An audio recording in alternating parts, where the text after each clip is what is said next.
Армысыз құрметті көрермен, бұл Комен Шоу Қазақстандағы біздің екінші шығарылымыз. Төрт көзіміз түгел жиналып отырмыз. Есеяға қалай, амансыз ба? Шүкір Алла.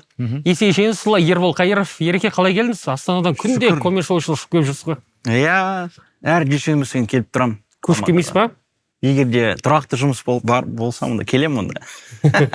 Тұрақты жұмыс қой, әр дүйсенбі сайын Комен Шоу. Жоқ, аз. Дидар, қалайсың? Төлемейді ғой солай. Иә, Ербол, сол ішке келмейді ғой. Иә. Мен де Астанадан келдім. Иә. Бірақ өзім келдім. Билет алған жоқ. Мен соны айтайыншы. Содан бастайық. Комен Шоу мне не покупает билеты, дейік па? Сонда Комен Шоу Ербол Қайыровты сатып алған болып тұр ғой. Иә, содан бастайық. Жерде отыграемся, брат. Сегодня? Мы на одной стороне, братан. Да. Бүгін бізге қонаққа Рохысұлы Шох келеді. Жақсы, бүгін жаңалықтарды бастайық, талқылап. Кішкене жалпы өздеріңізде не жаңалық, не істеп жүрсіздер? Жұмыс қалай? Бүгін 12 сәуір ғарышкерлер күні. Біріншіден сол ғарышкерлер күнімен құттықтап қояйық. Байқоңырда болғансыздар? Байқоңырда болғансыздар ма? Жоқ. Болмағансыздар? Ол жаққа бөтен кісі кіре алмайды ғой. Енді біз өзіміздің қазақтың жеріне кіре алмасыз. Болу керек. Туыстарың болу керек. Мен 2001 жылы барып кіргем, иә. Байқоңырда негізі стадион бар ма? Футбол командасы жоқ қой. Байқоңыр командасы. Бұрын болды. Бұрын болды. Қазір иә жоқ. Жоқ, Байқоңыр командасы бәрі Қызылордадан. Бірінші лигада ойнап жүрген бұрын. Бұл фарм клуб қой. Жалпы бізді Байқоңырдан тамашалайтын көрермендер болса, комментарий жазып кетіңіздер, бізге де қызық болады. Пікірлеріңізді оқимыз. Сіздер жақта футбол жағдайы қалай болып тұр, оны да білгіміз келіп тұр. Бәрібір 70% Ақтөбенің фанаттары. Ақтөбе. Байқоңыр Ақтөбеге жақын ғой деп, па? Бүгін жалпы өзің Дидар бір. Я осыдан бастайыншы. Более 10 тысяч казахстанцев, орысша айта берейінші, казахстанцев запретили себе азартные игры. Как это вам? Оны қалай санаған екен біріншіден? Былай, ЕГОВ арқылы. Более 10 тысяч воспользовались сервисом самоограничения от азартных игр. По состоянию на 1 апреля этого года через мобильное приложение ЕГОВ Mobile онлайн-услугой воспользовались более 7 тысяч граждан и резидентов Казахстана. Об этом сообщили Министерство туризма и спорта. Казахстанцы также могут подать письменное заявление о самоограничении от азартных игр. В бумажном формате это сделали 3000 человек, представляете? Оның ішінде өзің барсың ба? Жоқ, мен жоқпын. Кім негізі азарт ойындарға жақын? Қоймайым мен. Кім? Покерді ешкім ойнамаймын міне. Сағат 10-да не болады бүгін кешке? Кеше ғана Манчестер Юнайтед пен Ливерпуль ойнағанда тіккен жоқсың ба сонда сен? Есеға сіз покер ойнайсыз ба? Мен покер не екенін білемін. Покер деген 4 гол ғой, Есеға масқара ғой. Ойнаған емеспін. Андай ойны айтпаңдар маған. Иә. Бірақ енді былай қарасаң, өзін өзі шектеу дегенде жақсы ғой. Демек адам өзінің еркін билей алады деген сөз ғой. Мен болды. Енді ойламаймын, бұдан кейін мен титтей осындай бір нәрсеге ұмтылсам болды, мен шек қойған адаммын, маған алдыма ештеңе қоймаңдар. Жақсы ғой ол, иә? Есеға тым кеш емес пе? Мынау 10 мың адамның қарыздары үлкен ғой. Миллиондаған ақша алады қарыздарын. Ешқашан кеш болмайды менің ойымша. Туыстарын лақтырады, қыздарын, келіншектерін лақтырады, сосын ограничение қояды. Болды, ұтылдыңдар. Бүкіл 10 адамды білетін сияқты. Мынау Айбекті білем, Абзалды білем, Сәуле де сондай енді, азартный адам екен. Сендер жақсы бір тақырыпты қозғап отырсыңдар, бірақ мен Винлайнның жарнамасын қалай айтам? Егер сіз осы 10 мың адам ішіне кірмесеңіз және бәс тігіп жүрсеңіздер, онда Винлайн компаниясында жаңа акция, Винлайн сіздердің бірінші депозиттеріңізді 100 мың теңгеге дейін ұлғайтып береді. Біз достарымызға рахмет айтамыз. Жақсы бір сөз бар ғой, 100 теңген болғанша 100 мың бонусын болсын деген сияқты. Шіркін, Сондықтан біз сілтемесін қалдырып кетеміз. Кіріңіздер, тіркеліңіздер және 100 мың теңгеге дейін бонус алыңыздар. Винлайн. Жаңа ойыншылар үшін жаңа фрибет. Бірінші депозитке тең 100 мың теңгеге дейін. Тек Винлайнда нақты фрибет. Винлайн. Айырмашылықты байқа. Айырмашылықты сезін деген сияқты ғой. Делает разницу дейді орыстар. Келесі жаңалық. Бұл жаңалықтардан гөрі сол Рохысұлы Шохпен әңгімемізді бастаған дұрыс шығар, иә? Біз қонақты ортамызға шақырып, себебі оған қоятын сұрағымыз көп және уақыт біраз кетеді. Сондықтан дәл қазір жаңалықтардан бірден секіріп қонаққа көшейік. Тараздың тумасы Жамбылдың тумасы дейді ол. Жамбылдың тумасы. Өзі Жамбыл деп айтады екен, иә. амбассадоры ең біріншіден, иә? Жамбыл облысының амбассадоры. Облысының ғана емес, қаласының амбассадоры. Жамбыл қаласы жоқ қой қазір. Бұрын болды ғой енді. Сол кезден бері. Жамбыл облысы бар. Жамбыл Жабаев тірі кезінде облыстың атын Жамбыл деп қойған ғой, Есаяға. жоқ ол Жамбыл деген тау бар ғой. Иә, тау болған, бірақ таудың атына Жамбыл Жабаевтың атын берген. Жамбыл Жабаевтың құрметіне облыстың атын берген ғой сонда. Таудың атын Жамбылға, Жамбылдың атын облысқа берген ғой. Дәл солай әлімжан айтты ғой. Өте дұрыс. жоқ әлімжан айтты Жамбылдың атын тауға деді, сосын Жамбылдың атын қалаға деді. жоқ бірінші тау болған ғой.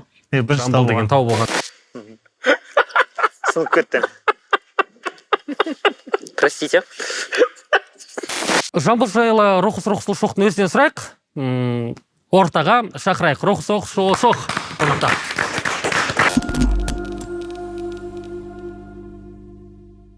Весь цвет спортивной журналистики Казахстана, да?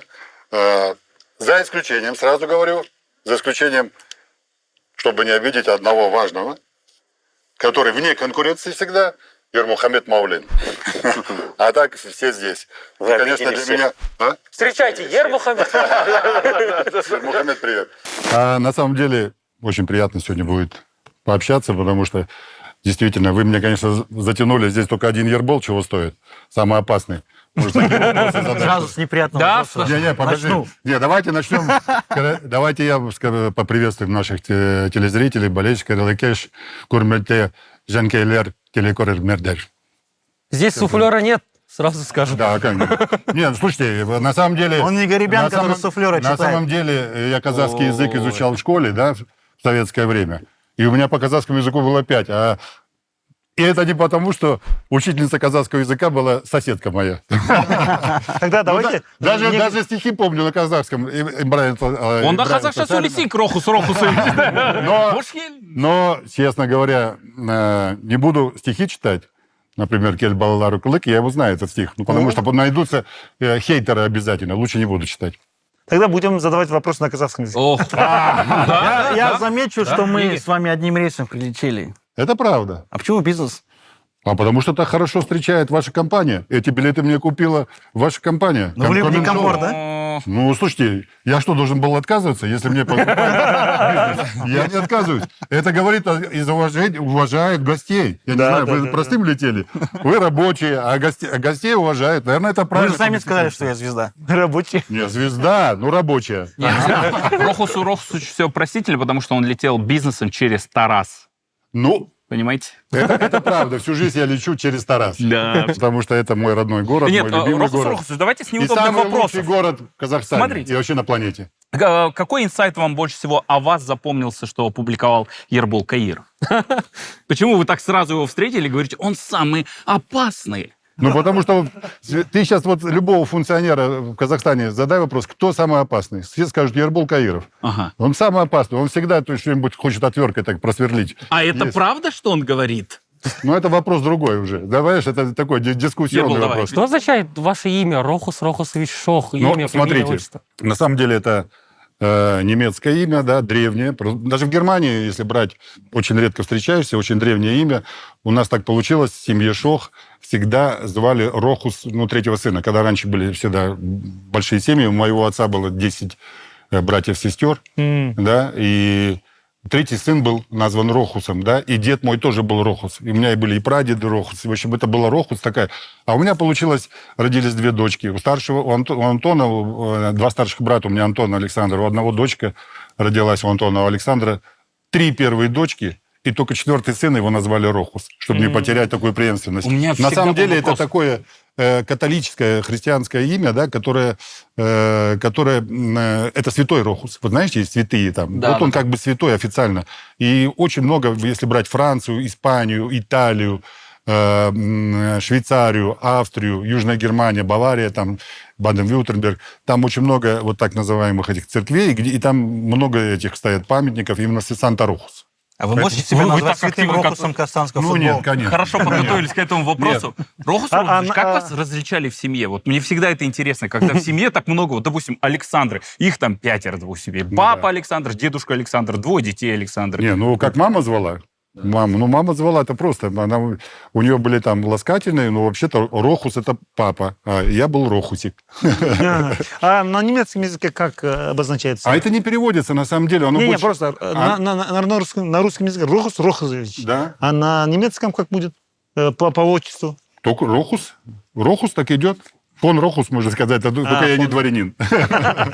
Фон Вот. Рохус, да. На самом деле, вы же понимаете, у нас такая интернациональная семья, вот 3 сына, да, было, и мама татарка у меня, а папа немец. И вот у них большая любовь их соединила после войны. В Казахстане они оказались, как говорят, знаете, как говорят, спасибо товарищу Сталину за наше счастливое детство. И вот говорят, там, ну, Сталин прислал, здесь были репрессии, вы знаете, Да. против немецкого народа.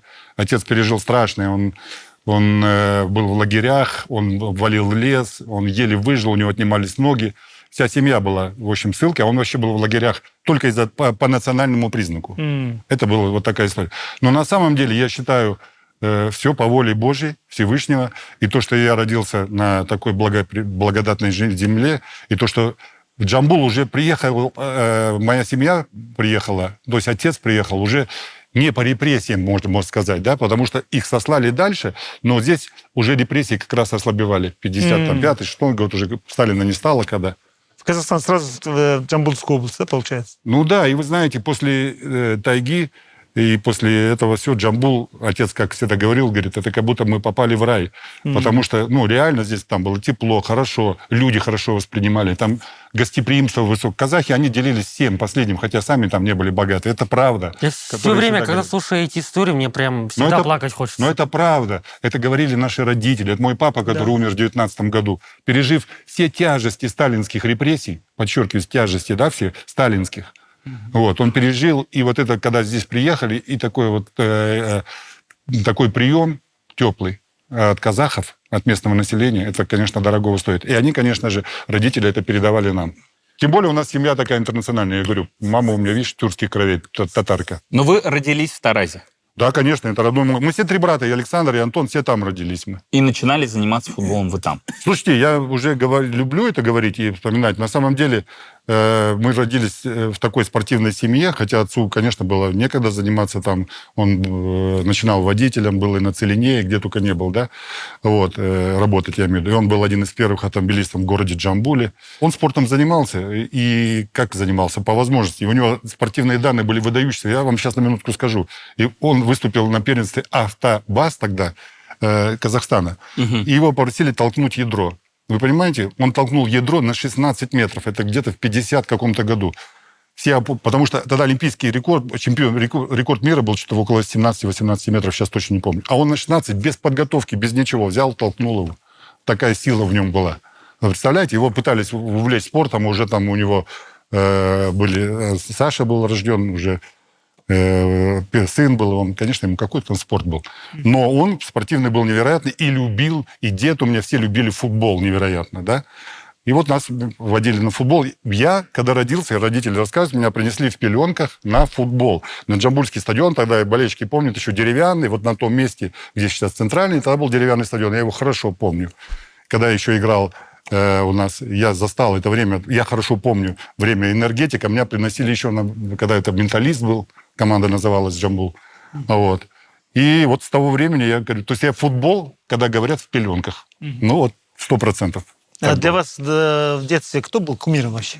Ну, слушайте, вы имеете в футбольном? Да, конечно. Смотрите, у нас были кумиры, если говорить, вспоминать, советские были кумиры мировые. Естественно, все бредили тогда Пеле, Гаринчей, да, это вот Диди, это знаменитая бразильская сборная. Да. Но это все, это просто Пеле, это был вообще номер 1, все хотели получить 10-й номер, это вам скажет из нашего поколения любой, да. И второй был номер для советских футболистов, вообще, кто воспитывался в то время, это Эдуард Стрельцов. Торпедовец. Да. Если говорить учитывая, что Джамбул вообще невероятно спортивный город, И там, вы знаете, много и олимпийских чемпионов по разным видам спорта, да? Вот. А футбол это вообще там Да, как вот религия, как в Бразилии, Да. так вот можем считать, Джамбул это маленькая такая Бразилия в Казахстане, да? Копакабана. Да, и вот там дети росли, конечно, на улицах, везде, на пустырях. Благо, климат позволял играть практически круглый год. Какая интересная аналогия. Да, ну реально это я может, Со всеми это- вытекающими или Ну вот всё-таки- смотрите. И для нас, для пацанов, если говорить, вспоминать, то это был Сейджан Байшаков. Это дядя нашего Сельды Икрамыча, да? Да. Светлая ему память. Это дядя. Почему тогда весь Джамбул его обожал, любил? Это был нападающий, выдающийся, да? Все говорили, и я это сам успел увидеть. И даже успел с ним поиграть чуть-чуть. С Сейджаном Байшаком, когда уже он заканчивал, уже давно, я чуть-чуть там, а я только мальчишкой там играл на любительском футболе, он заканчивал в любительском. Он выдающийся данных был, он нападающий, бомбардир, но, к сожалению, слабый по характеру в плане, ну, что теперь говорить, он слабый был на алкоголь. Ну, конечно, пример был ужасный. Мы толпой мальчишки, а там стояла пивная бочка, слушай, он подходил, его уже все болельщики, Сеня. Он брал эту вот так вот, 3-литровую это, после игры банку, и он ее залпом выпивал, а мы смотрели. Конечно, пример был, так сказать себе, для пацанов. Ну, талант необыкновенный. Но вот бывает так, что так и не раскрылся. И из Кайрата его убрали, к сожалению, быстро. Почему? Потому что, ну, вот он спортивный режим не соблюдал вообще. Абсолютно. Вы сказали про 3-литровую банку, там Алимжан так удивился, прям рот открылся. Алимжан, он Так залпом... захотел. Это он после игры залпом ее выпивал. Сеня, давай, там, ну, конечно. Его любили, обожали. Мы пацаны говорили, как, знаете, правой ногой ему не всегда можно бить, он же ломает штанги. Слушайте, там была деревянная штанга, и один раз она соскочила после его удара. У него удар был сумасшедший. Он бил с двух ног, он на высокой скорости все делал. Невероятно талантливый футболист был. Ну, ладно, не будем дальше увлекаться. Светлая ему память. На взрослом уровне вы начали в житсу. Почему у вас в Таразе не сложилось? И как появился вариант с Талдыкурганским клубом? Джамбул всегда был богатый футболистами, да, и школа эта система работала школой. И на выходе много было пацанов, всегда талантливых, и всем попасть в команду мастеров было очень сложно, невероятно сложно. Я вам сейчас приведу пример. Классический, просто обалденный, по джамбульскому футболу, я его люблю приводить. В 1978 году, в январе, в 1977 декабре, набор сделали в джамбульский химик тогда, да, и пришли мой брат Антон, Дмитрий Агай, Вахид Масудов, Яков Щербаков такой был, да, талантливейший футболист. Все талантливые, 5 футболистов пришло. И в то время, вот, ну, перед Новым годом, тренировались в маленьком зале, вот, и тогда были старики, там все, и не только там, из Москвы были футболисты, Крыганов, например, да, такие авторитетные все. И вдруг эти пацанята, которым по 17 лет, они говорят, давай их в одну команду, играли такой турнир по мини-футболу на гандбольные ворота с вратарями. Ну, вот эти пацаны, они просто раздели всех. Они были худые, тонкие, все. Но они вышли, они все двуногие, обученные. Они как начали в одно касание их рвать. Все опупели, представляете, да? Насколько вот град талантов. И что получилось? В команду взяли только моего брата и Якова Щербакова, невероятно талантливого футболиста, который стал легендой джамбульского футбола, всю жизнь проиграл. Но он проиграл, он 18 лет порвал кресты, ему плохо операцию, он с этими крестами всю жизнь играл и стал лучшим бомбардиром джамбульского футбола. Его в Кайрат брали, но ему было тяжело. А Масудов и Огай, им не было места. И их там был такой футболист Христофор Каскинеди, светлая ему память. Это, кстати, тренер Ермухамеда Маулена. Да. Он, видя, что эти ребята, он их забрал в Узбекистан. Хорезмханки, они играли там. Он понимал, что пропадут ребята. А другие пропали.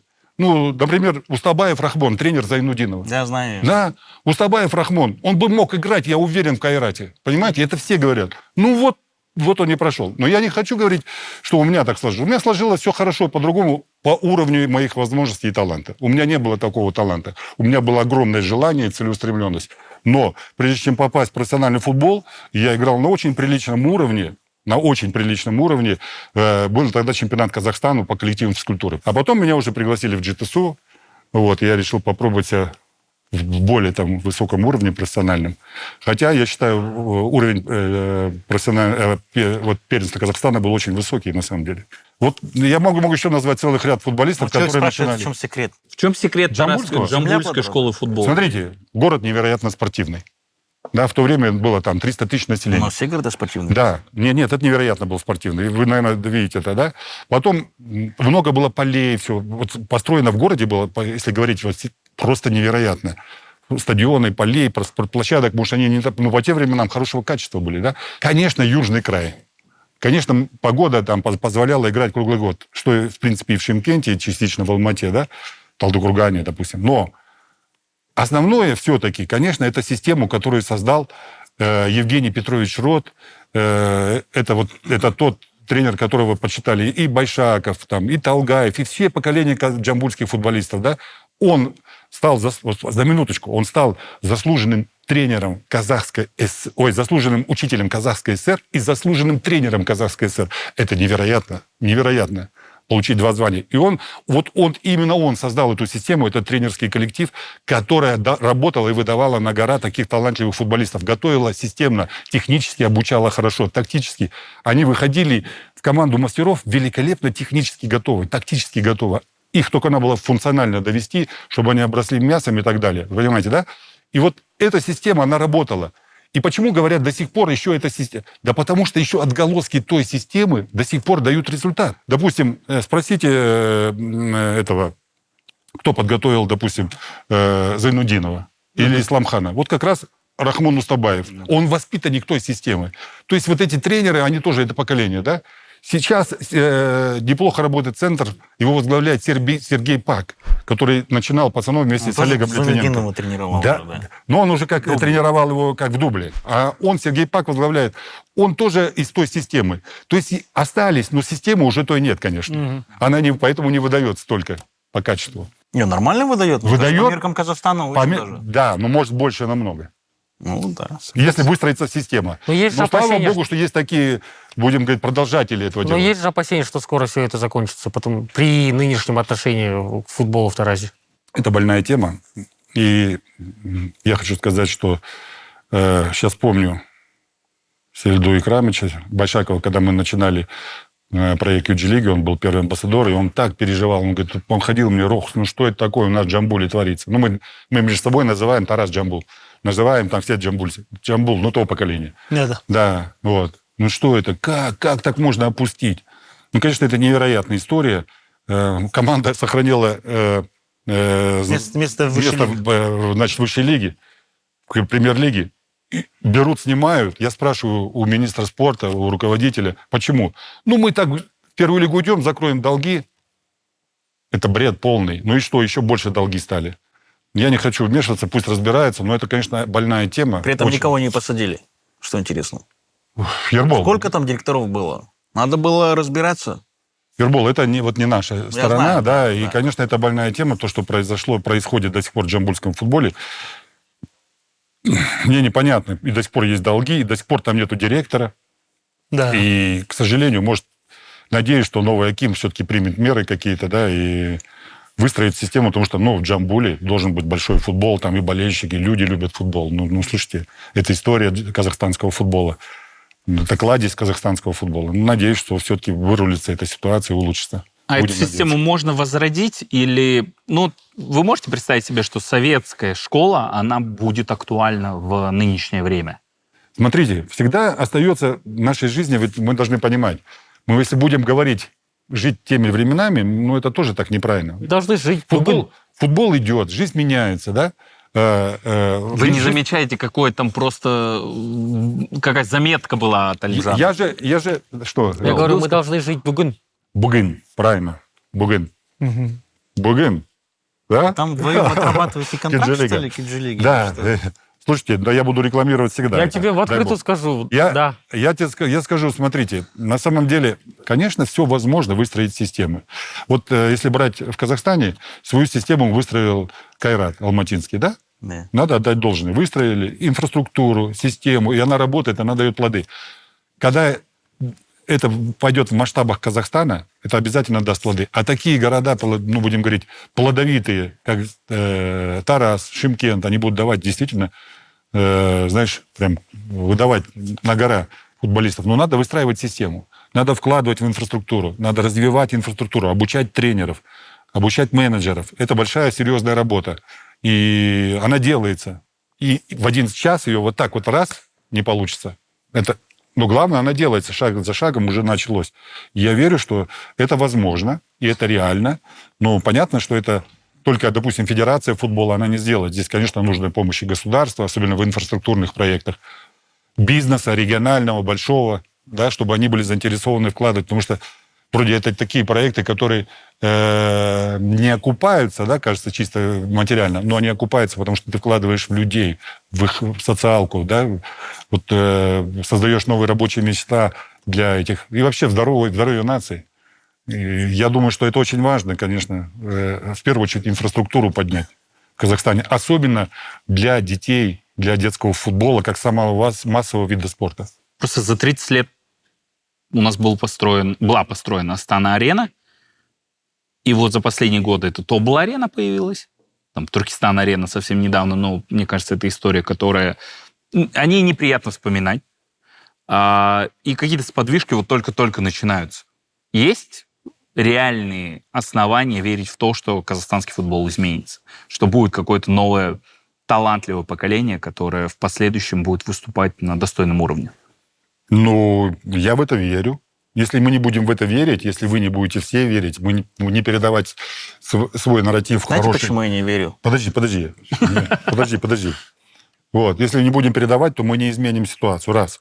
Ну, для меня, как человека, который очень много уже видел в футболе, да, и знает о нем, для меня очень важно стало то, что глава государства начал приходить на футбол, на игры сборной, и не только, в том числе на футзал, да. И вообще даже в своих визитах он начал обращать внимание на футбол. Вы, наверное, видели, да? Ну, вот когда президент наш Токаев начал обращать на футбол, я думаю, это простимулирует как региональные власти, так и региональный бизнес, и, в общем-то, наших предпринимателей вкладывать в этот вид спорта. Вот посмотрите, сегодня же девчонки еще, да? Девчонки хотят выиграть в футбол. Для меня это было полное открытие, что девочки хотят играть в футбол. В Казахстане запрос на футбол высокий среди детей. И это самый, еще раз подчеркиваю, важно, самый массовый вид спорта. При всем при том, что в Казахстане всегда любили и был популярный единоборство, футбол был, есть и остается самым массовым и самым Я с вами популярным. согласен. Предыдущий президент как минимум 2 раза был на футболе. Я видел его на матче Казахстан-Украина в 2004 году и на открытии стадиона Астана-арена. Но при этом футбол продолжал оставаться в заднице. Смотрите, Посещение президента я считаю мероприятий ничего не я говорит. считаю посещение президента очень важным, потому что он обратил свое внимание. Может, он не был до этого болельщиком, но это очень важно. Вот, мы еще, если будем возвращаться к этому разговору, всегда, это если брать даже из советского времени, да, всегда, значит, важно отношение, допустим, к футболу, да, властей. То была тогда партийная власть, да, если на местах, это всегда понятно, там региональная власть и так далее. Но президент это особенное. И вы сравнили там, что Назарбаев был дважды. Ну, Трижды я вспомнил еще. хорошо. Казахстана. В Турции же был. Ордабасы Шахтер. Суперкубок. Да, но все-таки вы понимаете, да? Нет, кубок, финал кубка. Прийти на матч Сан-Марино, это дорогого стоит, потому что, ну что такое Сан-Марино, да? Ну там потому что и мы полный бетон стадион. выиграем. Подожди. Почему? Потому что. Ну зачем вы видите? А я вижу хороший, да? А у этих было бетон выиграть, у ирландцев? Нет. Ну, он же был, пришел, Да. и зашел к ребятам и показал на всю страну, что он поддерживает вид спорта. Потом поехал в Актубе и пришел к юным футболистам, что очень важно. Потом он пришел на футзал. Я считаю, что глава государства стал обращать внимание на футбол. Это очень важно. В моем понимании, из моего опыта. На что И это здесь, повлияет, Рухс? Ну, во всяком случае, это повлияет на отношение к самому популярному виду спорта политиков, властей, да, и регионального, и вообще главного казахстанского бизнеса. Может, это даст определенный стимул вкладывать в развитие хотя бы детско-юношеского футбола, еще раз говорю, инфраструктурных проектов. И, конечно, если вы говорите за футбольные арены, ну, Конечно, хотелось бы видеть новые футбольные арены. Ну, Казахстан достоин иметь современнейшие футбольные арены. Потому что что такое стадион? Ну, ребят, это сердце города. Это сердце любого города. Вы понимаете, да? Конечно, национальная сборная, она должна иметь здесь на юге, да, стадион, ну, так, тысяч под 50 в Алмате, да, вот, ну, хороший, да, так, стадион. Ну, это современнейший. Ну, жизнь меняется. Вот этот Орталык стадион, он же, на который мы все любим, обожаем, но он устарел уже давно. Да. Да, он хороший, там его это, но он устарел, он даже сейчас не проходит по многим параметрам для УЕФА, там, вы знаете, проблема может быть и для игры сборной. Вот, и в Шымкенте нужен современнейший стадион, да, ну, в крупных городах точно нужны современные стадионы. Это, в конце концов, и досуг населения, да, и не, вот. Это же, вот я сейчас хочу вам классический пример рассказать по стадионам. Получается, позапрошлом году я был в Кызылорде. На матч как раз они выходили в премьер-лигу. И мы там такой диалог, мы сидели с Акимом, вот, и он говорит, там, вот, я говорю, стадион этот, в Кызылорде были, знаете? А я говорю, вы знаете, кто его построил? Я Акиму говорю, Он говорит, Гани Муратбаев. Он говорит, не знаю, поворачивается, там аксакалы какие-то сидели, кто построил? И один говорит ему, а вот у нас был там в 60-х годах такой Бектурганов, первый секретарь обкома. Вот он любил футбол, он построил этот стадион. Я говорю, видите, его до сих пор помнят до сих пор. Да? И потому что это такое, знаете, сердце города, спортивное, культурное, да? Всегда стадион был, объединял людей, да? Вот он, и вот до сих пор он работает, и до сих пор сюда тысячи людей собирает. Мы там на QG-лиге, вы же видели, собрали там полный практически аншлаг, да? На юниоров пришли. Неофициальное название знаете, да? Неофициальное название стадиона. Ну, подождите, я вам просто хочу... Вы сразу это... Я вам рассказываю. Я ему говорю, дальше Хасан Шайхметович, это Бектурганов, я его хорошо помню. Хасан Шайхметович, он значит, стал первым секретарем Джамбульского обкома. И он там построил вот этот стадион, который сегодня до сих пор работает, красавчик. Этот стадион еще до сих пор он смотрится. Это в 70-х годах. Он построил более современный стадион там, и о нем помнят все джамбульцы. Да? Вот Бектурганов, и просят, обращались, назовите стадион имени Бектурганова, потому что он это построил и оставил. Уже, и он сидит меня, Нурланбек Машбекович, говорит, слушайте, говорит, это что получается? Ни одного первого секретаря не помнят, ни одного Акима не помнят, а Бектурганова все помнят. Я говорю, да, потому что его любили и люди, потому что стадион, вот видишь, там приходили тысячи всегда людей, радовались, да, это объединял он всегда всех. Слушай, да никто не спорит, что инфраструктура очень важна. Тут это точно понятно, но понимаете, когда президент обращает внимание на футбол, и у нас сейчас намного легче функционерам вложить деньги не в инфраструктуру, здесь нет заинтересованности там строить планы, а чтобы построить стадион, нужно там какую-то стратегию на следующие 5 лет выстроить и тому подобное. Он просто берет там 5 миллиардов и вкладывает в футбольную команду свою. Ну или 3 миллиарда, допустим, как мы это видим на примере некоторых клубов, которые сейчас играют. И это не дает импакта. Выхлопа от этого нет.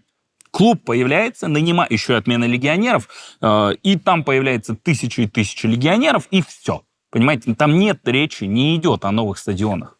Вы вопрос о ком? О стадионах или о легионерах? Да вот оно касается в общем, понимаете, президент идет туда, он обращает на это внимание. Нет выхлопа. И условно Аким, он обращает внимание не на инфраструктуру, он не собирается строить стадион, а вкладывает деньги в смотрите, клуб. вот как раз я вам хочу сказать. Вот по моим сведениям, да, уже пошли, во-первых, выделено место в Шымкенте и в Кызылорде. Первым, вот мы с нашего разговора, он пошел поэтапно. Он понял, что не нужен огромный стадион для Кызылорды, там, по-моему, где-то 8-тысячник, да, вот, что может, кстати, играть на 8-тысячнике, разрешается играть международные матчи, Лигу чемпионов и все. Но он хочет построить чисто футбольный современный стадион. И уже выделил место, и уже там, я знаю, идут работы, и скоро будет закладывать там, значит, первый камень. Вот дай бог, чтобы это случилось. А вы знаете, что по бумагам у нас 25 новых стадионов? Нет, послушайте, я вам показываю, что есть движение. Нурланбек Машбекович, да, там уже начал, вот Аким Кызылординской области, свою инициативу, он провел, молодой Аким, вот он и начал. Дай бог, чтобы у него получилось. И я знаю, что Аким Актобе то же самое, я его хорошо знаю, вот, он то же самое говорит, что у него есть большое желание построить. Понимаете? Да. Есть большое желание, я знаю, у Акима Шымкента. Это невероятно важно. Если это усилия объединяться с государственными, потому что, одной области там серьезные инфраструктурные проекты сложно сделать. Ну, Понимаете, просто да? надо согласиться, что у президента Токаева есть более важные задачи, чем обращать внимание на футбол. Слушайте, ну, всегда есть важные вопросы. Ну, что такое футбол? Если Ну, мы просто смотрим... это же не дело президента Алимжан, страны. Конечно, я поэтому и говорю, он своим примером может дать хороший такой посыл, и я надеюсь, вот руководителям регионов, властям, политикам, бизнесменам, да, чтобы давайте... Слушайте, а что такое футбол? Это в первую очередь здоровье нации, здоровье Казахстана, да? И эти же социальные объекты. Это же стадион, это социальный объект. Это же не коммерческий объект. Это не торговый центр построить. Понимаете, да? Это важно. Это не дом, который тоже нужно построить, там, чтобы квартиры, люди были. Но это социальный объект, Просто который хочется, очень нужен. чтобы эти стадионы под водой не оставались тоже. Это очень важно, и это очень сложно. И сейчас говорить вот нельзя сопоставлять, понимаете, вот это тяжелые паводки, которые случаются, катаклизмы природные и ошибки региональных властей. Но при этом давайте не будем строить в богатом серьезном Казахстане современную инфраструктуру. Она нужна. А сколько лет понадобится для того, чтобы вот импульс По инфраструктуре вы имеете в виду? Да, как Ну, смотрите, вот по инфраструктуре есть же хорошие посылы. Вот смотрите, вот, допустим, я уже знаю, да, вот спортивные. Здесь важно еще разделить глобально стадионы, там, их там, может быть, надо там в крупнейших городах построить, да? Это без государства не построишь. А если говорить о футбольных полях, о там, тренировочных, значит, манежей, которые нужны по северам под области, вот ты как считал, ну как там можно растить футболистов, да, у вас там Нидергаус родился один за 50 лет, допустим, да? Душмагомед и все. Ну хорошо, ну это 1-2. Да. Все. А там можно, желающих много детей заниматься, да? Надо строить манеж современный, где бы они могли круглый год заниматься. Там зима полгода. И в северных областях манежи, пусть они не такие, как Табул-арена. Вот сейчас хорошо Тимур Турлов хорошую инициативу в Семее, да? Вот там вместе с Акимом области они делают большую, хорошую инициативу. Он строит, там собирается тренировочный манеж для детей, полноразмерный.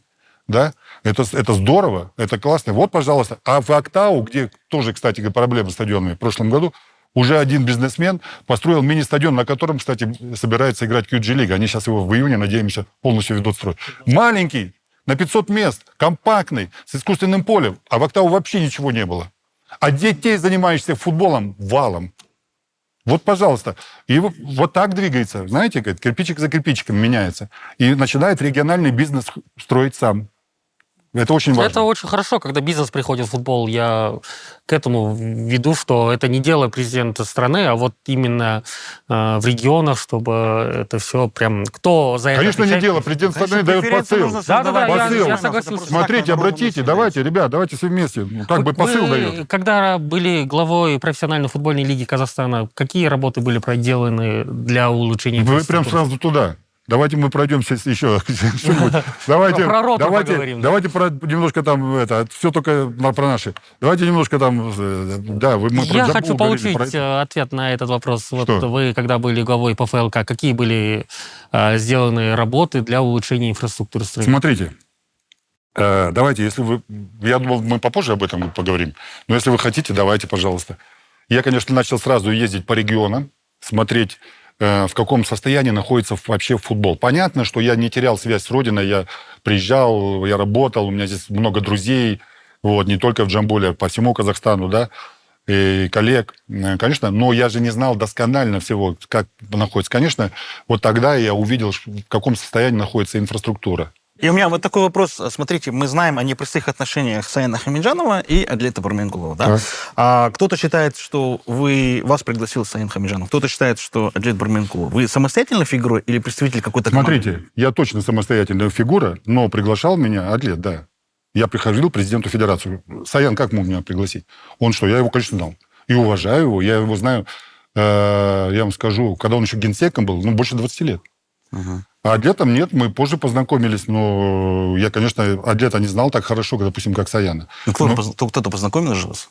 Не, мы познакомились с ним, я не помню, или на сборах, или в Москве, когда он в «Шахтере» был.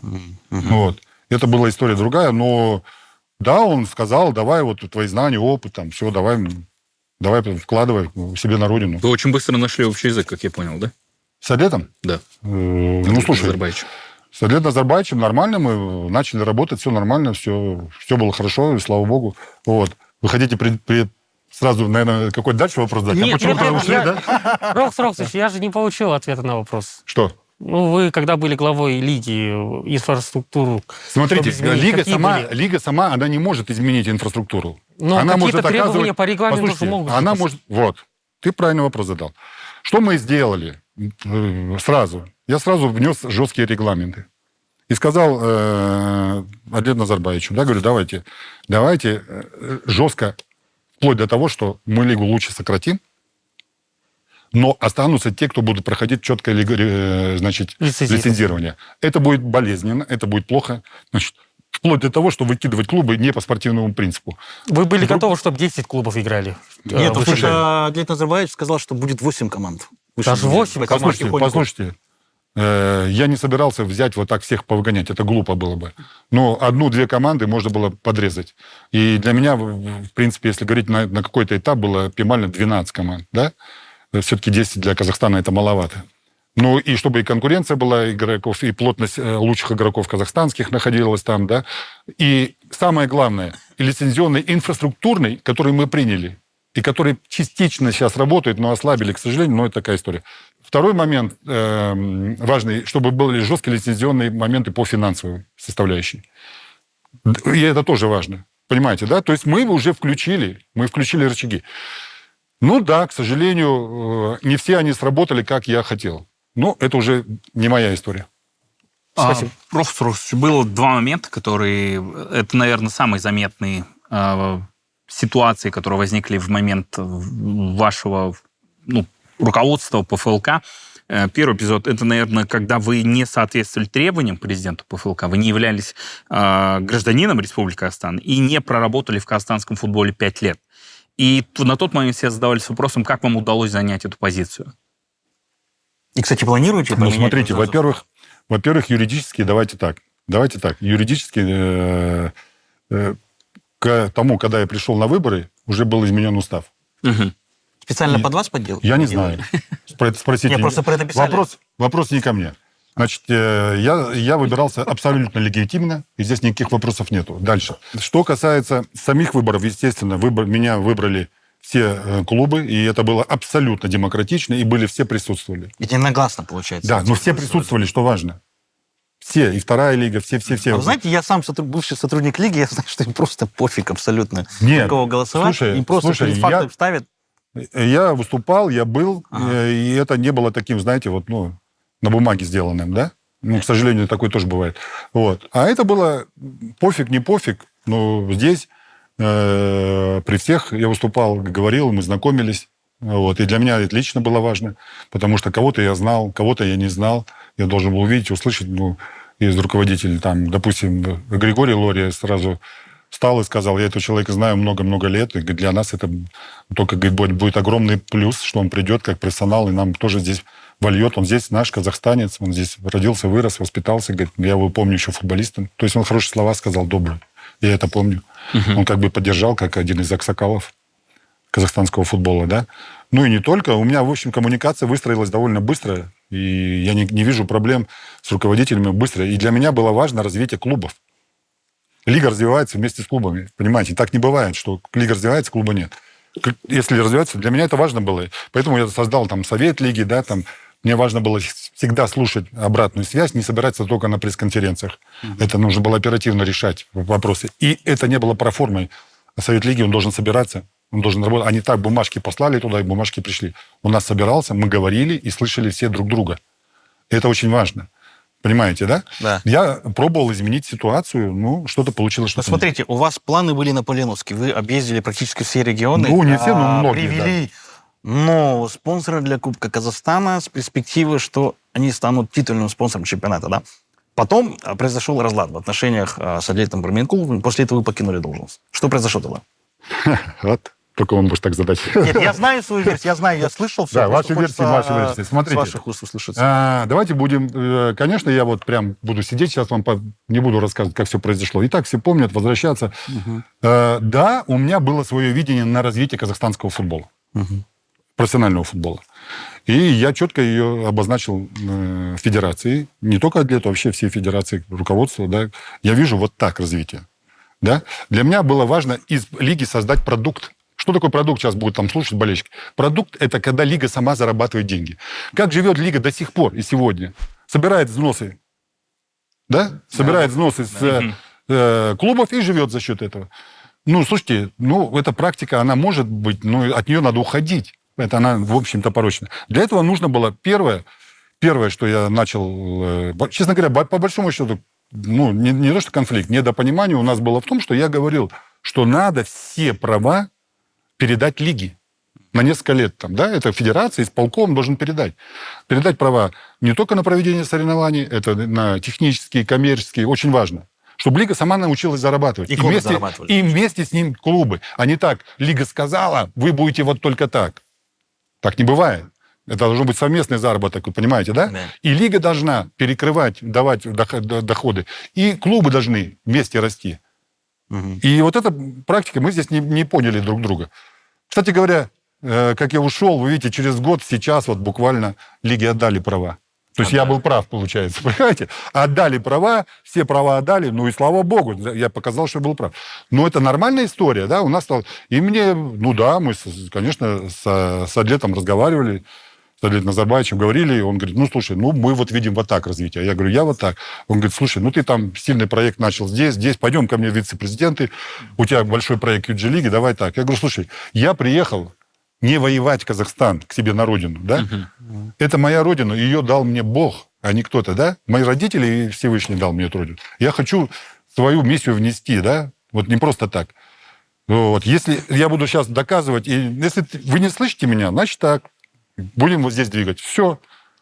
Хорошо, мы пожали руки, вообще не ругались, пожали руки, все. Вы всегда говорите, что QG-лига – это проект федерации. Но я ни разу не видел, что федерация сказала, что QG-лига – это проект федерации. Отличный вопрос, Ербол. Просто со Но стороны это не ко смотрится мне очень вопрос. интересно. Это Да, федерации вопрос. да. И в соцсетях не ставят. Как да? они вам помогают? Даже в соцсетях очень мало информации о федерации по поводу слушайте, QG-лиги. ну, на самом деле, вот я все равно отдаю должное, да, Адлет Назарбаевич, он летал на наши матч-деи, да, он встречался и с болельщиками, и с командами. Вот по нему я ничего не могу, он летал, он встречался, он как-то активность проявляет. Не знаю, может, кто-то ревностно относится к этому проекту, но это нормальная история, всегда кто-то ревностно относится. Но я констатирую, я вице-президент Федерации футбола, и констатирую, что это проект национальной федерации. Ну, вы спросите Адлет Назарбаевич, он вам то же самое скажет. Он был на награждении. Вы видели прекрасно, какое было награждение? Да.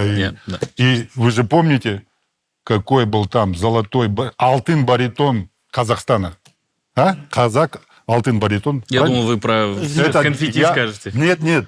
Это я про Дидара Кадырова. Он вел. Бархатный голос. Да, я немножко подкину. Но я хочу сказать, Ермухамед, Маулен, ты мой земляк, ты не обижайся. Ты, конечно, лучше, ты вне конкуренции всегда. Вы как будто бы с Ермашем, он вами управляет, знаете, просто на расстоянии электрошоком бьет вас. Он такой... Он наш Джамбульский, и он еще тренер у него, это Христофор Каскинидис, с которым я еще играл. Он как будто говорит, так, про других говорят, не про меня не говорят, я ударю его. Ну, ты же видел на мета-рейтинг, он сказал, я вне конкуренции. Поэтому Ермаш... ты алтын, баритон, а он вне конкуренции. Вопрос про спонсора. Вот Кубок Казахстана. Первые матчи прошли под эгидой нового спонсора. Как дело дошло до того, что прям даже игры прошли? А этот же вопрос можно было решить прям заранее. Там судьи отказались выходить. Заранее. Смотрите, нет, даже нет, почему начались? Даже здесь история какая? Я же понял, что недопонимание, да?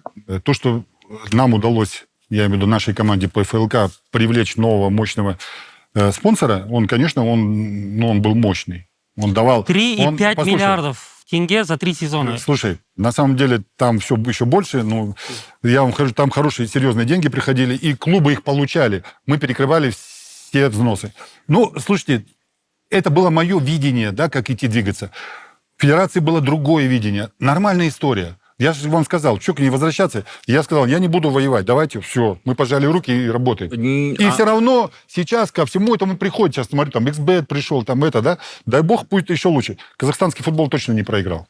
Хорошо. Рухсурус, сумма, насколько она отличалась от того, что сейчас платит Олимбет? 2-2,5 раза больше, Значительно. Ну, давайте не будем сейчас... Несколько миллиардов. Значительно. Значит, в разы. Даже при улучшенных условиях. Я говорю, в разы были лучше. Рохс Рохсович, мы будем вам показывать игроков. Ваша задача определить, подходит ли он под определение молодой игрок или нет. Сандро Тонали, сколько ему лет, как вы думаете? Он младше 24 или старше? Слушайте, вот давайте так. Я буду честен, как сейчас, да? Ну, когда-то я знал любого футболиста в Европе на возраст прям от и до. Сейчас я не Здесь владею. не на знание. Здесь на надо, внешность? да, по внешности определить, сколько лет футболисту. Ну, слушай, помоложе 24, несмотря на его щетину. 23 года, отлично. Расмус Хойланд, Тут понятно. нападающий Манчестер Юнайтед. Забивал в ворота сборной Казахстана. В принципе, Два похож года. на Антона Лысяка. Я думаю, сверстник, скорее всего, да? Старше, младше? 24. 25 где-то. 25. А, нет. 21, видишь, не угадал. Да. Эмоции захлестнули его парня, видишь? Он же Постарел забивал. после поражения Дании. Ну, Алип. Алип молодой и перспективный. Сколько ему? Вот старше 24? Выглядит? Выглядит моложе. Нет, по факту. Младше или По старше? факту, да, куда там? Выглядит моложе точно. 25 лет. Нет, ну я знал, что 25, но я говорю, Да? выглядит моложе. Да? Николас Джексон. Челси. Старше. Челси. Нет. Нет. Минус. 22 дай ему. И сколько ему? 23, да? 22. 22. А они африканцы все заряженные. Ты даже и прогрепетируешь больше. Ник Поуп. Смотри. Ему 25, да, сейчас? Кому? Ник Попу. Поупу? 24. Не знаю. Не, больше, по-моему. Да, 33. 33. Вечно перспективный вратарь Англии. Маркос Льоренте. Ну, Старше. да. Уже 20, 29. 29 уже, боже мой. Максим Самородов. Самородов. Ну, конечно, младше. 21. Супруга сказала, за пивом теперь можно отправлять его. Я помогу. Амазон младше. Да нет, старше. Блин, Конечно. уже 27. Да, уже 20. Уже 27, да. А он что, взрослеет? Я думаю, Слушайте, эта история... Не, уже время бежит как. Ты нифига себе, по Амазону 27. Иван Провидель. Это из Лацио. Лацио. Это с Это русскими в Лиге корнями. чемпионов, который забил. Да, вратарь. да, головой в отрубе Головой? от Атлетика. Ну вот младше, старше, как думаете? Старше? Старше, думаете? Да. 30 Ну, лет. да. Для вратаря молодой. Йошка Гвардиол. Понятно. Вы знаете, его? Молодой хорватский футболист. В Роттербу взяли. Похожая форма, кстати. Да, форма очень похожа. Но он в QJ бы уже, конечно, староват был, но... Младше. Да. 22 года. Подсказочки. Ерёскин. Козлжар Евгений Да, Берез. дам подсказку, и вы сразу поймете, он просто игрок Кызылжара. Старше он или младше, получается? Старше. Подсказка Он хорошая. самый младший. Доминика Бейрарди. Ну, это я знаю. Ну, нет, ну... Сосуола. Давно. Старше. Итальянец. Да, Видите? 29, да, где-то ему? Итальянец. футболист. Да. 29, ага, дұрыс. Это Львик игрок Шумаханов. молодежной сборной. Молодой и перспективный. Он даже в сборную успел побывать. Да. Пару тренировок провел. Уже Тема 22. Егоря. Да. Ну, форма сборной сразу понятно. Успеем был, да? Хорошо. А, Поаплодируем. Поаплодируем за презентацию Нурали Алтынбеку. Потрясающая работа. Нет. А теперь еще в конце скажем, как говорил Дидар Кадыров. Рохс Да. Рохсович. Шенай жаса. Да. Еркин Яркин? Жаса. Бүгін жаса. Богин жаса. Рохс Рохсович, Кюджелега. как думаете, сколько лет Дидару? Но он тоже молодой и перспективный. Ну, не настолько, как Санат. Я Ну, вот как- перспективный, но уже... Как Провидаль. Ну, как комментатор точно. Он вечно перспективный. Есть возможность обыграть Ермухамеда на следующем митинге рейтингс. Все. Но все-таки давайте о Кюджелиге.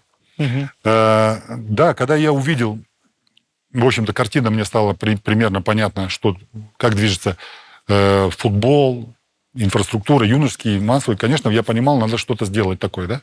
И как это сделать? Знаете, вот я же понимаю, я же видел на своем веку много руководителей. Да мы там детско-юношеский футбол, сборная проиграла. Сейчас детско-юношеский футбол, сейчас там то построим, сейчас это сделаем. Я приду, сейчас скажут, начнут опять пришел, рассказывает нам сказки. Но надо было, чтобы это была не сказка, а быль, да? Вот. И это надо было сделать сегодня. Бугын. И вот не случайно, знаете, все не случайно в мире. То, что я вернулся, я вот говорю, как человек верующий, это как Всевышний вел меня и дал возможность познакомиться с таким интересным, вообще невероятно молодым человеком, да, это с Тимуром Турловым. Это абсолютная вот, история, я считаю, что это вот Бог познакомил нас. Потому что, когда у нас зашел разговор, он к футболу был вообще... То есть он к футболу относился там. А это было как-то, где-то футбол, и где он. То есть он вообще правила игры не знал, сколько там на поле бегает. Реально. Сейчас он начал интересоваться. А тогда не знал. И когда потом у меня эта мысль родилась там в разговоре с ним, что-то говорит, вот я там тем занимаюсь, езжу, и вот у меня есть такое видение. Он говорит, стоп, это дети, это люди, это интересно. А ну-ка. А я говорю, вот я вижу вот так, можно сделать вот такой проект. Это, говорю, нужно финансирование не государственное, в моем понимании. Потому что это может только частный бизнес сделать, такой проект. Государственный, это неправильная история будет. Вот. Он говорит, слушайте, а вы изложите. Это был апрель. Я только пришел. И так случилось, просто мы познакомились. Апрель 22 года. А как вы познакомились с Тимуром Руслановичем? Слушайте, вот как познакомились? Тоже знаки, да? Это знаки. Знаете, мне просто сейчас некорректно рассказывать, как познакомились, да? Случай, встретились, познакомились. Я же говорю, это знак, как сверху, да, был познакомиться. И разговор у нас первый прям очень хороший был. Мы пообедали вместе, поговорили там то на все темы, и его зацепила эта история. Он говорит, а вы можете мне концепцию подготовить? Я отнесся к ней очень серьезно. Я готовил ее где-то месяца полтора. Но реально это была непростая история. Да? Я понимал, что этому человеку... я, во-первых, не знал, кто такой Тимур Турлов до конца. Я, конечно, начал изучать, там, кто он, чего он. Да. Это сегодня я понимаю, что это за личность, что это за человек, какого масштаба. И вроде бы люди разных эпох, разного возраста. Абсолютно. Он мне по возрасту в сыновья годится. Да? Но вот эта химия состоялась очень быстро. Очень быстро, и мы быстро друг друга поняли. И вторая встреча, вы представьте, вторая. Я ему подготовил концепцию, там через месяца полтора привез. Я ее не стал в электронно, по-нашему, по от руки написали. Не, конечно. Все красочно сделал через компьютер, все хорошо, старался. Я не могу так быстро работать, как вы, но могу. И постарался, поработал, все изложил, свое видение, концепцию, в том числе и понимание, естественно, определенную и смету подготовил, да. И он посмотрел, чтобы тактильно. Я хотел, чтобы он тактильно посмотрел. Не на электронном он тактильно посмотрел, да, все. Он посмотрел и говорит, слушайте, мне это очень интересно. И меня поразило, конечно, что в таком возрасте, ему так 35 лет, настолько человек стратегически мыслит, и он настолько мудр не по годам. Невероятно. И он говорит, вы понимаете, говорит мне, вот это то, что я хочу. Мне хотелось бы... У нас, говорит, наша страна, говорит, она, говорит, быстрорастущая демографически, очень молодая. И мне хотелось бы такой социальный проект, который бы дошел до молодежи, до детей, до юношей, чтобы пришел к ним, чтобы открыл новые возможности, новые лифты социальные. Ты понимаешь, да? Он говорит, мне это очень интересно. А, говорит, какова, говорит, отдача? Я говорю, здесь несколько, если вы имеете в виду спортивную отдачу, то мировая практика таких вещей, слушайте, но это 8-10 лет таких проектов. А сказал, я всегда говорю, сказал, сам думаю. Испугали. Сейчас он финансист скажет, нафиг это мне нужно вообще. 8 лет. Любого бизнесмена можно испугать. А вы знаете, он говорит, он мне берет наоборот, говорит. У меня такая пауза, думаю, зачем я это сказал? Я честно должен ему говорить. А он мне говорит, а мне это нравится. Мне нравятся стратегические проекты. Первый раз в жизни человек ему, наверное, правду сказал. Да, мне нравятся стратегические проекты. Мне нравится вкладывать в долгу, чтобы это было реальное что-то. И я ему говорю, вы знаете, мы получим медийный эффект, если правильно сработаем, намного раньше. Мы получим спортивный эффект, можем через 4 года где-то, может, даже чуть раньше. Но большой, серьезный, надо лет 7, чтобы этот проект дал исход. Когда мы в QG-лигу будем привлекать, и он там 3 возраста пройдут, да, через нее, мы изменим всю систему, всю подготовку, все. Плюс мы же открываем социальные лифты там, не только для футболистов, тренеров, да. Вы знаете прекрасно сейчас, это и для ваших молодых коллег, и для спортивных маркетологов, СММщиков. Это важные новые в регионах возможности. И мы уже это сегодня делаем. И это была важная история. И у нас с ним быстро это сослуилось. Он говорит, давайте, начинаем работать, создавайте команду. Я ему говорю, Тимур Русланович, смотрите, есть одно условие. Значит, я команду буду собирать. Это непростая история. Но мне нужны, говорю, чтобы вы дали финансистов и юристов. Он говорит, нет, я вам полностью доверяю. Полностью. Берите на себя этот проект, все. Работайте. Собирайте сами команду, полностью я вам доверяю. Я говорю, нет. Вы, наверное, не поняли. Это мое условие. Мое условие. Бухгалтер, финансист, аудитор и юристы должны быть ваши, с вашей структуры, ваши люди. Для чего? Я прекрасно понимаю, что такое частные инвестиции. Это высочайшая ответственность. Ну, например, сейчас в этой ситуации моя, да? Я хочу и сам спокойно спать, и вы, чтобы спокойно спали. И чтобы этот проект работал в долгую. Вот когда ваши финансисты будут вести все деньги, которые вы вкладываете, финансы, да, ваши юристы будут смотреть за этим, да, тогда я же знаю, как бывает. Когда идет частная инвестиция, завтра бы, возможно, это и Тимур Русланович не говорит, но, возможно, ему уже и приходили, вот смотрите, там QG Лига ваши деньги там распиливает, да? Но он-то уже это не примет, потому что полностью все финансы, подчеркиваю, ведут его финансисты и юристы. 100%. И это важно. А вот эффективность работы – это наша команда. И вот здесь ключевой фактор. Надо было собрать команду. Начинал я эту работу в мае месяце 22 года. То есть мы в 23 в апреле стартанули, и надо было собрать команду. Начинал я сам, понял, что я параллельно с ПФЛК это работал тогда.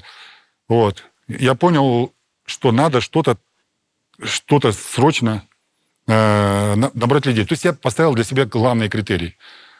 Набрать молодую команду, ну, приблизительно в возрасте там до 35 лет. Это важный был фактор. Можно было и старше. Вот. Второе, это что основная команда, весь костяк должен быть казахстанцы. И вот когда и, естественно, с этим проектом пришли к Адлету Назарбаевичу, и я ему показываю, он говорит, класс. Ну, только, говорит, где деньги взять на это все? Я говорю, я уже нашел. Как нашел? Я говорю, да. А кто? Я говорю, Тимур Турлов. Я говорю, да, он готов финансировать. Давай знакомим. Ну, мы познакомились, сели втроем, все, обсудили, все. Была сложность, я не скрываю. Естественно, Адлет Назарбаевич хотел, чтобы это было внутри федерации. Я ему сказал, давай так. Вот здесь, я жестко стоял на этом. QG Лига будет работать. Это проект, который шел идеей от меня, и я за него несу ответственность, в том числе перед всем казахстанским футболом, да, не только перед Тимуром, перед федерацией. Давай отдай нам все права. И мы забрали, и я говорю большое спасибо Федерации футбола, исполкому, Адлету Барменкулу, что они отдали сразу, мы первые, кому отдали все права, в том числе и коммерческие. Это важная история. Да? Мы получили все права и начали работать. Вот создание команды, и чем я люблю, и часто говорю, все говорят, что ты говоришь? Я и буду говорить. Это важный фактор, создать команду. И это направление, чтобы были казахстанцы, и чтобы были молодые ребята. Ну, можно было, конечно, и старше взять, но желательно. Это важно. Я хотел, чтобы они росли вместе с Лигой. Чтобы они жглись на этой идее, то есть горели этой идеей, да. И это был сложный эффект. Во-первых, мне, даже я вам скажу так, мне даже среди моих друзей, футболистов, бывших тренеров в Казахстане, они говорили, что ты придумал? Какую-то, вообще фантастику. Что... Я знаю, представляете, это мои друзья говорили. Вот. А что же говорит в Казахстане здесь? А что же говорить тогда за других? Что нам здесь развод какой-то там, какую-то лигу юношескую и все остальное, какой-то развод. Никто не понимал. Всем была какая-то фантастическая история. Плюс про создание команды мне все в один голос, все говорили, это невозможно, в Казахстане нет кадров, нету. Реально, здесь специфичность футбола. Рафаэль Гарибян говорил? Слушайте, зачем? Рафаэля я тогда и не знал еще, кстати, когда мне говорили это. Вот. И мне говорили, что это невозможно, но я поставил себе задачу. Да, не скрываю, что из России приехал под этот проект Саша Орлов. Да. И слава богу. Работал, да, он работал. Он крутой чувак, крутой топ-менеджер, реально. Слушайте, у парня была... он возглавлял большой проект глобальный ЮФЛ, Южнорской лиги России, сам его тоже делал, да, я знал, я его не приглашал. Подчеркиваю, я его не приглашал. Я ему просто позвонил и говорю: Саш, молодой парень, я знаю, у него кучу идей, он креативный. Я говорю: слушай, мне нужны кое-какие документы, то, потому что, ну, что ты делал, мне тоже надо понимать, да? Он говорит: а что такое? Я говорю: ну, вот такая история у нас в Казахстане будет. А кто финансирует? Я говорю: частный бизнес. Он говорит: да ладно, частный. Ну, да, потому что, ну, там, в той же России, там по-другому, там, госкорпорации, ну, дело не в этом. Он говорит: а кто? Я говорю: Тимур Турлов. Слушай, а молодые поколения, они, наверное, знают. О, говорит, да это такой, говорит, там, гений, финансист. Что он будет финансировать? Я говорю: ну, да. Я даже не знал раньше, говорю, кто такой Тимур Турлов. И вот я говорю: а можно я приеду посмотрю? Он приехал, посмотрел, говорит: слушайте, я бы хотел остаться. Ну, вот такая история, это правдивая. И он остался. Сам захотел. Вовремя. Да. Да, а Саша по-другому не рассказывал просто. Шучу, конечно. Я чуть худю. Да, мы сейчас очень серьезно. Саша поймет. Да. И вот так Саша оказался здесь, и мы с ним начали формировать команду. Это большая история, большая работа. Слушайте, ну, просмотрели там десятки, сотни резюме. Вот, не даст соврать наш Алтын Баритон. Почему вы не взяли на работу? Вот слушайте, вот правда, давайте, я люблю рассказывать, он не обидится на меня. Правда, и мы с ним собеседовались, правильно с тобой встречались? Да, это было. И это был момент, когда я ему отказал.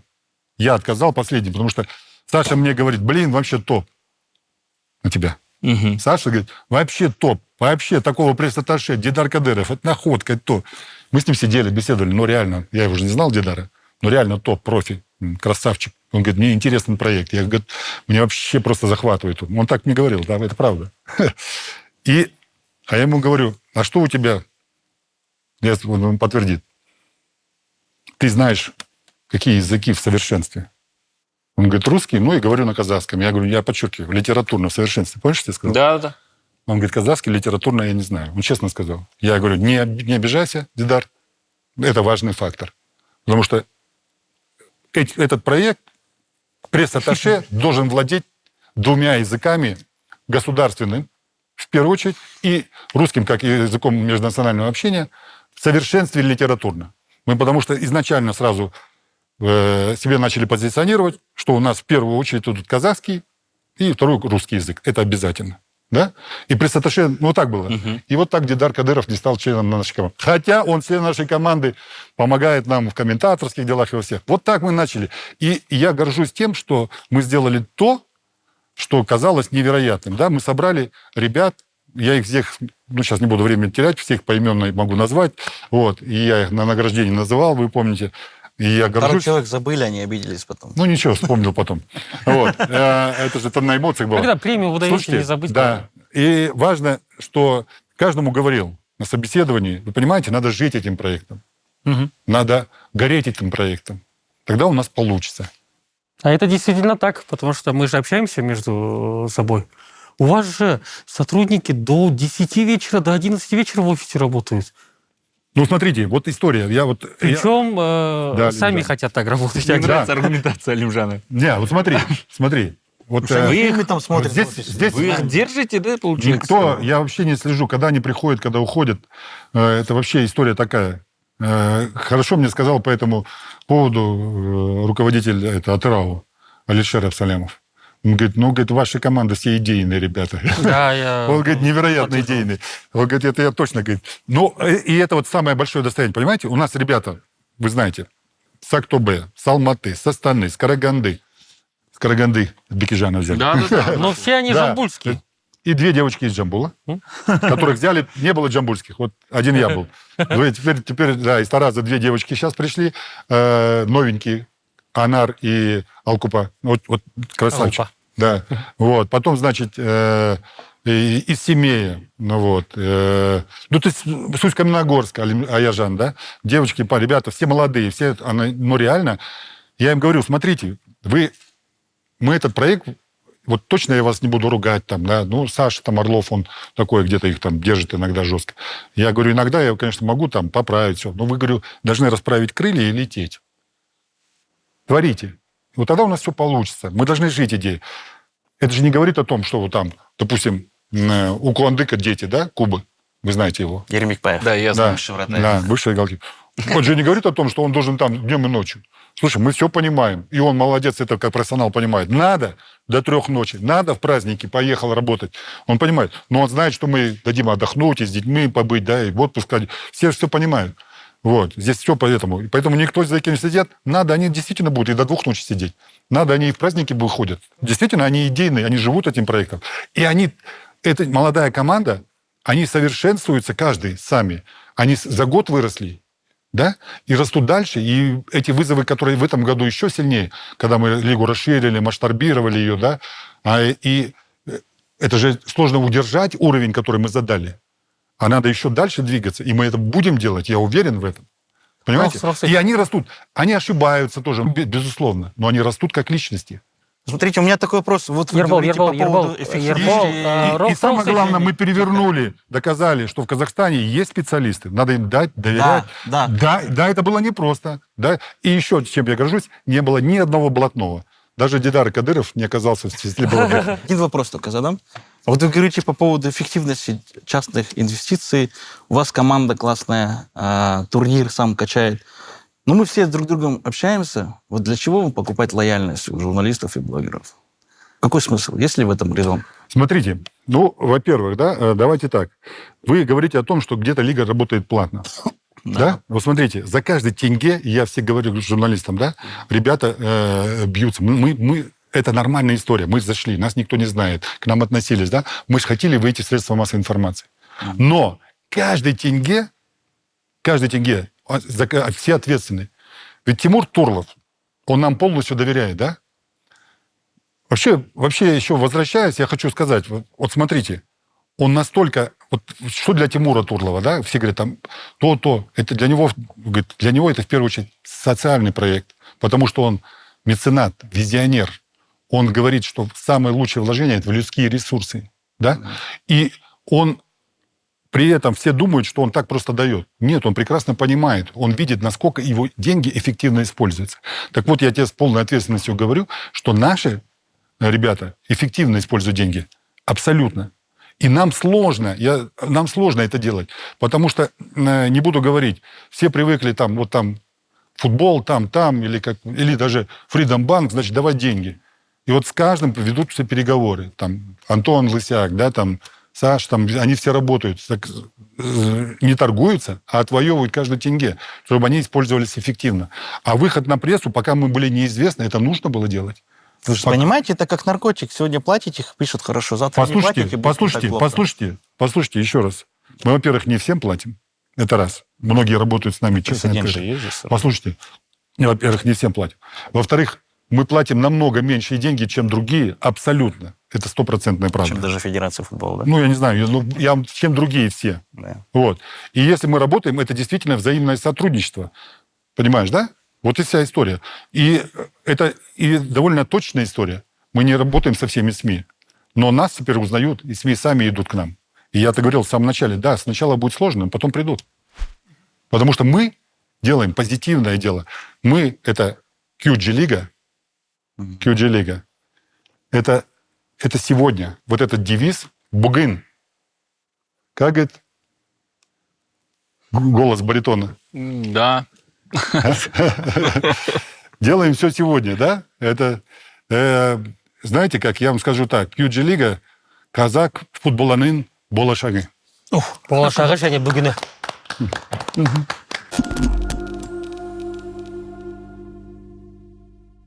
Лига плохих шуток, Дидар и Рохс Рохсович. Прикольно. Давайте попробуем. В чем уникальность футбольного клуба «Аксу»? Уже сейчас можно сказать, что в этом сезоне не проиграет, к сожалению, ни одного матча. Хорошо. Вы же сами понимаете, что они настолько... Вообще «Аксу» — это белая вода. «Аксу», да. Но теперь другая вода из Иртыша. Они настолько плохие, потому смешные. Давайте так, что общего у молодежной лиги Казахстана, QJ-лиги, и европейских юношеских лиг? Общего — это английские буквы Q и J. Так это и есть звездность, QJ. Так, почему Дани Алвес считает, что в его деле есть элементы расизма? Да, не люблю эти про расизм, ну хорошо. Потому что Почему оно вам шито- попадается? Потому что оно шито белыми нитками. Такое, знаешь, О, ну да. такая история. Мне такие не нравятся шутки. Давай так, зачем Рохус Шох занялся карьерой Буржан Джолчиева? Ну, А сейчас я прям не знаю, как. Да, потому что вы решили начать с нуля, я ведь говорю. А. Я ведь говорю, все. Ну да, видишь, где-то рядом. Так, что казахские игроки говорят перед началом любой схватки ММА? ММА? Да, ММА. Ой, бой. Это мы все говорим там. Это в России легко зайдет. У нас Нет. так никто не говорит. Я думал, алып қояйк будет, что-то Нет, такое. когда я приехал, там, условно, в этот его, когда в Днепропетровске, я часто говорил ой-бой. Они говорят, что такое ой-бой? Говорит. Так, давайте к этому. Как в роторе называли моменты, когда Рохус Шох разносил команду после игры? Ну, блин, давайте говорите, что это такое. Шохова терапия. Шоковая терапия, классно. Классно. Так, что общего у 24 года и 96 года? Я не знаю, QJ опять что-то сколько. Давайте. Ну, слушайте, здесь, конечно, ответ такой. Веретенников по-прежнему стоит $3 миллиона. Слушайте, ну так, я не знаю, но я вам скажу, $3 миллиона в 96 году действительно стоил. Из-за него давали $3 миллиона. Это 100% информация. Из-за него давали тогда испанские клубы. Это Шутку правда. как будто под вас писали. Да, Рохус да, Шох. да, это правда. Это Здесь 100%. молодые, мы не поняли. И жаль, что его тогда не отпустили. Горюнов, да, но это большая ошибка была. А ведь он забивал в ворота Юнайтед, да, тогда, по-моему? В том числе он много забивал, в Еврокубках много забивал. Что общего у Барыги и Рохуса Шоха? Знают толк в селекции. Что заставило игрокам сборной Казахстана оформлять немецкие визы? Надежда после Греции. Казахский оптимизм. Ну, что мы сейчас расплачемся после таких шуток. Да, жаль, друзья. Но почему Рохус Шох был идеальным руководителем ротора? Интересно мне, чем же я был идеален? Потому что вы вертели весь российский чемпионат. Ну, А где вы жестко. вертели весь Россию? Жесткие такие вообще. Ну, это сильный панч, не правда ли? Да, Понимаете? да, такие жесткие, да. Да. Ладно, так, что было в сумке, которую показали в трансляции Кайрат Джитыцу? Блин, Ну, мне кажется, всем интересно. но не вот это понимаю. да. Ну что ты думаешь, вот что там было? Деньги для судьи. Надежда на то, что трансляции когда-нибудь станут нормальными. Это говорит комментатор, а там были голевые моменты. А, там были... Хорошо, хорошо. Что было бы, если бы Рохус Шох стал самым главным человеком в роторе? Жили бы и Горюнова не знали. Не, ну это неправильная история, потому что Горюнов — это часть истории ротора, безусловно, и большая часть. Что общего у Фенербахче и у парня, который первый раз На 10 занимается секунд сексом? хватает. На 10 Занимается- секунд. На 10 секунд хватает. Ну да, наверное. Все заканчивается в первую минуту, скорее Ну, всего. это так. точно. Да? Чуть меньше, чем за минуту. Да, жаль, друзья. Почему? Жизненно, да, жизнь. Давай. Почему Рохус Шох лучшим игрокам в Казахстане решил дарить Ладу Калину?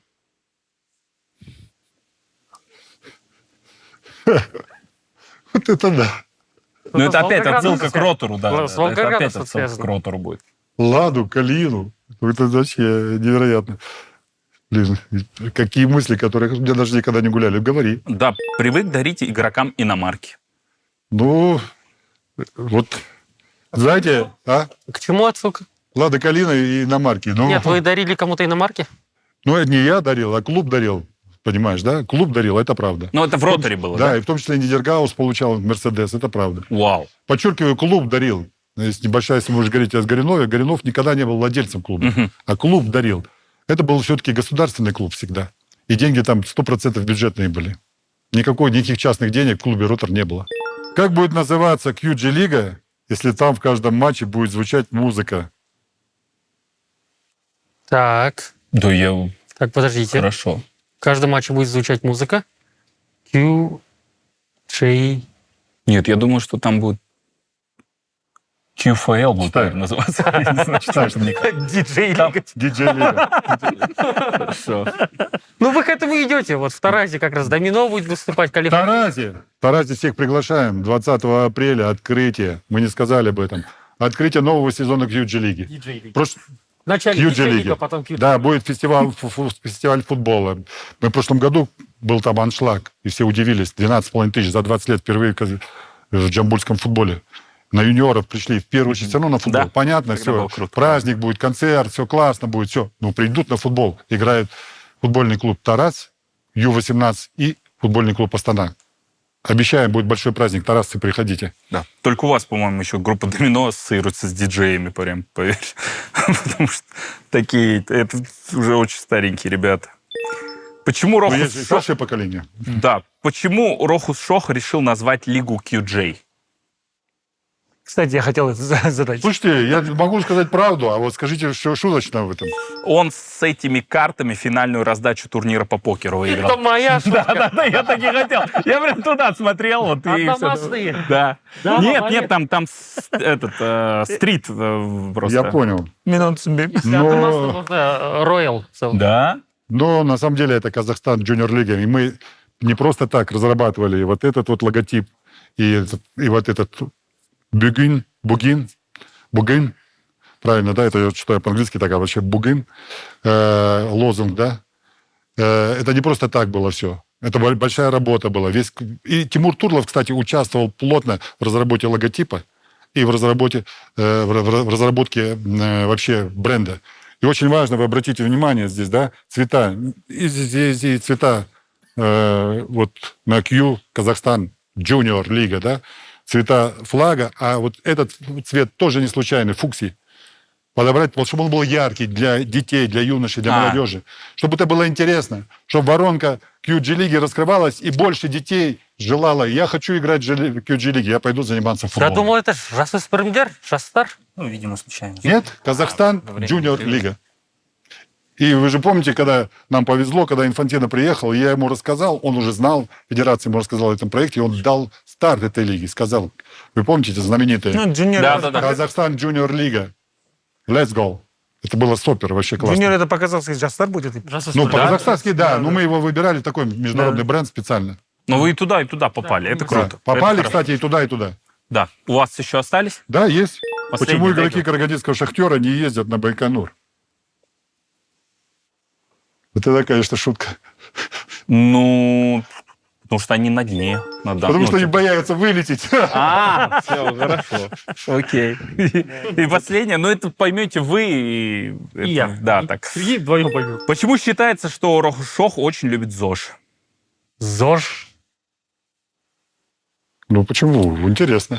Ну, потому что в свое время инициировал отставку толстых. Ну, это правда, кстати.